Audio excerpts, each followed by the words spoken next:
দোকানদার আছে? হ্যাঁ ভাই আছে। একটা রুটি দেন তো। ভাই খুব ব্যস্ত আছি তো ভাই, আপনি নিয়ে খান। আচ্ছা ঠিক আছে, আপনি যখন ব্যস্ত লোক ভাই। একটা রুটি ভাই।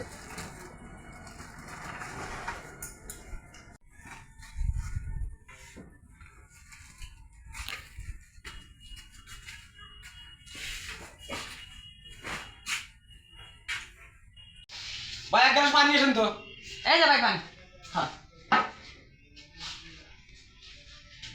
ভাই আপনার রুটি স্বাদ লাগতেছে না ভাই, কোন দোকান নিছেন কি সমাচার ভাই? ভাই আপনি কয়টা রুটি খেয়েছেন ভাই, স্বাদ লাগে না? কে কয়টা রুটি খাচ্ছেন মানে আপনি কি ধরনের ভাষা করতেছেন আপনি? আপনি কয়টা রুটি খেয়েছেন তাই আমি একটা রুটি খাচ্ছি। এই নি একটা রুটি খেয়েছেন আপনি। আপনার রুটি খেয়েছেন হলো 13 রয়ে গেছে, আপনার স্বাদ লাগে না? হ্যাঁ এটা একটু কথা বলেন ভাই। এই কথা রুটি খাচ্ছি একটু, আপনি এই কোন তো খাপ ফুটে এসে করতেছেন রুটি খাচ্ছি আর একটু।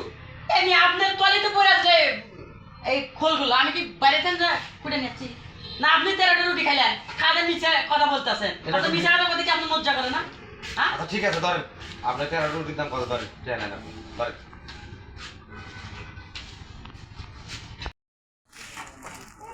ভাই রুটি খেলাম একটু, দাম দিলাম 13টো। আমি জিজ্ঞেস করলাম দোকানদার ভাই যে রুটি দেন, বলে নেন আপনি ছিঁড়ে নেন। এই রুটি আমি নিজে ছিঁড়ে নিছি, খাসি একটু রুটি খাসি। এই দেন সোনা একবার 13টো রুটির দাম দিছি। তো ভাই আপনাদের বলতেছি, ওই দোকানদার যদি রুটি ছিঁড়ে নেবার আপনি ছিঁড়বেন না, দরকার হলে আর এক দোকান যা খাবেন, কিন্তু আমার মতো ভুল করবেন না।